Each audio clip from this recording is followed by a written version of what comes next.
પણ કોઈ વિદ્યાર્થીની પાસે મને કોઈ વિદ્યાર્થીએ ક્યારે વિદ્રોહ નથી કર્યો એમ, હું કેમ ગરીબ, તમે કેમ અમીર છો,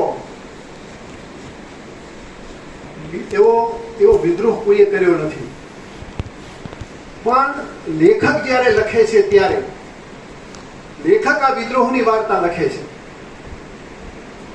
ઉમાશંકર ભાઈએ જે વાર્તાઓ લખી એમાં કાર્લ માર્ક્સની જે સામ્યવાદની વિચારધારા હતી એ સામ્યવાદની વિચારધારાને નજર સમક્ષ લાગીને એમને વાર્તાઓ લખી.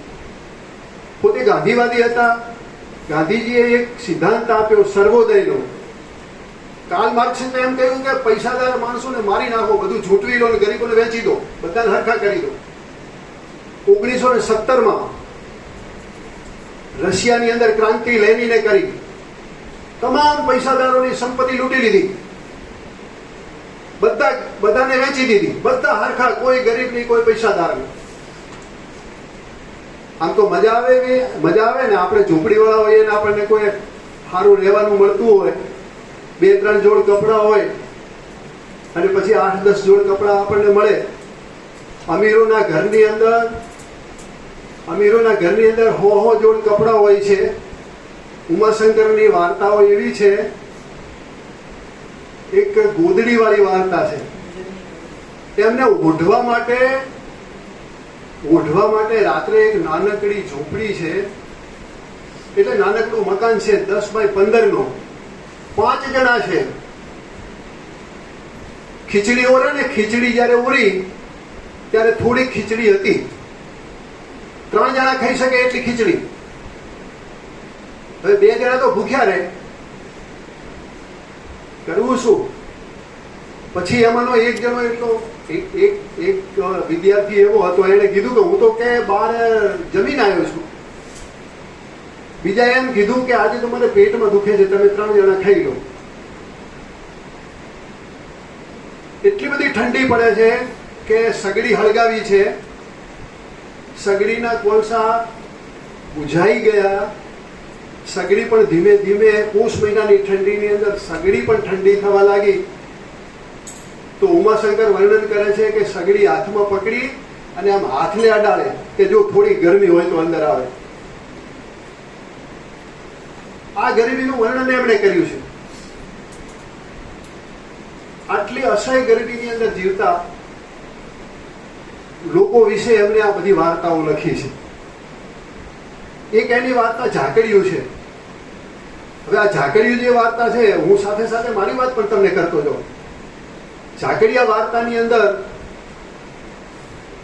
એવી અત્યંત દરિદ્રતાની વાર્તા છે કે વાંચતા વાંચતા આપણને આંખમાં આંસુ આવી જાય. હું તમને એક સત્ય ઘટનાની મારી વાત કરું. મેં જે વાર્તાઓ લખી છે, વાર્તાની ક્ષણ કેવી રીતે પકડાય, તો થરાદની બાજુમાં નારોલી નામનું એક ગામ છે. આ નારોલી નામના ગામની અંદર મહેશભાઈ ભણસાલીની સ્કૂલ ચાલે છે. અમારે ગાંધી મેળો થાય એટલે હું નારોલી ખૂબ જાઉં, અને નારોલીની સાથેનો મારો બહુ સંબંધ. એ નારોલીના આચાર્ય ભરતસિંહ વાઘેલા એમનું નામ. હવે બન્યું એવું કે વેકેશન આવ્યું ને એટલે નારોલીની અંદર ત્યાં કને સમારકામ એટલે કડિયાને બોલાવી અને બધું જે થોડું તૂટી ગયું હતું એનું રિપેરિંગ કામ ચાલતું હતું. આ રિપેરિંગ કામ કરવા માટે આજુબાજુના 2-3 કિલોમીટરથી મજૂરો આવે. એમાં એક મજૂરબાઈ આવતી હતી. હવે એ મજૂરબાઈ આવે એટલે સવારે 9 વાગે કામ શરૂ થાય, 12 વાગ્યા સુધી કામ ચાલે. પછી 12 વાગ્યાથી 2 વાગ્યાની રિસેસ. એ 12 થી 2 વાગ્યાની રિસેસ હતી ને, એ રિસેસમાં આ બધા કડિયા અને મજૂરો બધા પોતાની હાથે ભાતું લાયા હોય એ ખોલીને ખાય. આ 3 કિલોમીટરથી ચાલીને આવનારી રબારણબાઈ જ્યારે ખાવા બેસે, બધા જુદા જુદા બેસે, એની પાસે એક ફાટેલા ચીંથરાની અંદર રોટલો હોય, એક ઢોચકી પેલા મટુકીની અંદર થોડીક છાશ હોય. એ રોટલો અને છાશ લઈને જયારે ખાવા બેસે ને, એટલે જેવો રોટલો એના મોઢા પાસે જાય એટલે એની આંખમાંથી આંસુની ધારા નીકળે. આ ઘટના રોજ બન્યા કરે. એમાં એ નારોલીના હાઈસ્કૂલનો પટ્ટાવાળો છે ને, એ પટ્ટાવાળો આ જોઈ ગયો કે આ બાઈ રોજ ખાવા બેસે ને એની આંખમાંથી આંસુ કેવી રીતે કેમ આવતા હશે. ખાતી ખાતી આંખમાંથી આંસુની ધારા નીકળ્યા કરે. એટલે એને ભરતસિંહ વાઘેલાને વાત કરી. હું હાઈસ્કૂલમાં આચાર્ય સંઘમાં હતો, ભરતસિંહ વાઘેલા પણ મારી સાથે હતા. એટલે ભરતસિંહ વાઘેલાને વાત કરી કે સાહેબ, આ બાઈ જ્યારે જમે છે ત્યારે એની આંખમાંથી આંસુની ધારા નીકળે છે, એ કેમ રડતી હશે એ સમજાતું નથી. ભરતસિંહ જોવા આવ્યા. ભરતસિંહે 2-3 દિવસ જોયું. પછી ભરતસિંહે બાઈને પૂછ્યું કે હે બાઈ, તમે જ્યારે રડવા બેસો છો, ભાઈ જમવા બેસો છો, ત્યારે તમારી આંખમાં આંસુ કેમ આવે છે? ત્યારે બે ભાઈએ જે વાત કરી ને, એ બાઈએ કહ્યું કે મારા 2 છોકરા, એકનું નામ રામો ને એકનું નામ ગજો, 10 વર્ષનો રામો ને 8 વર્ષનો ગજો, આ 2 છોકરાને મેં અડાણા મૂકી દીધા છે. કચ્છી માલધારીઓ અહીંયાથી નીકળે. આ બાઈના પતિને ટીબી થયેલો, દવાખાને દવા કરાવી હતી, પૈસા નતા, તો કચ્છી માલધારીઓ ત્યાંથી નીકળે. આ રબારેણ બાઈએ કચ્છી માલધારીઓને કહ્યું કે ભાઈ, મારે મારા આદમીની દવા કરાવી છે, મને પૈસા જોઈએ છે, તમે મારા રામ અને ગજાને લઈ જાઓ અને મને 10,000 રૂપિયા આપો તો મારા પતિની દવા કરાવો. તો પેલા એ તો 10,000 રૂપિયા આપ્યા.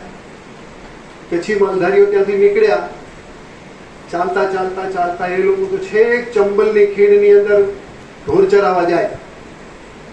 મધ્યપ્રદેશની ચંબલની ખીણ 1000 કિલોમીટર મોટી છે, ત્યાં કને જાય. એ તો જતા રહ્યા. પણ બાઈ એમ કે છે કે જ્યારે હું ખાવા બેસું ત્યારે મને એમ થાય કે મારો રામો અને મારો ગજો એમણે ખાવા ખાધું હશે, એ યાદ આવતા મને આંખમાં આંસુ આવે છે. માં શું છે? આ માનું ચરિત્ર છે. માં શું હોય આપણે તો સ્ત્રીને ક્યારે સમજી શક્યા જ નથી. પૃથ્વી ઉત્પન્ન થયા પછી આજ સુધી સૌથી કોઈને જો કોઈ અન્યાય કર્યો હોય ને તો સ્ત્રીને કર્યો છે. સ્ત્રી જેટલું શોષણ આ જગતમાં કોઈનું નથી થયું.